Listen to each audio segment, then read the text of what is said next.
മതിമറന്ന് ആഘോഷിക്കുകയാണ് കോഴിക്കോട്ടെ ഭിന്നശേഷി കുട്ടികൾ. ഒരു ദിവസത്തേക്കല്ല, തങ്ങളെ കൂടെ ചേർത്ത് നിർത്തുന്ന നല്ലൊരു നാടിന്റെ ഓർമ്മയ്ക്കായി എന്നും.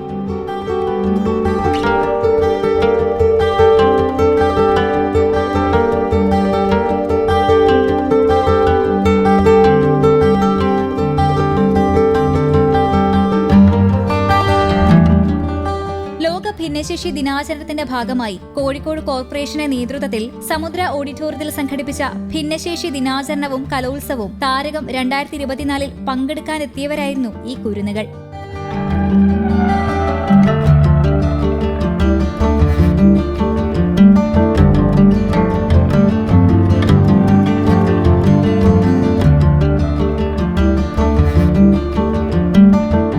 News desk, Kerala Kaumudi.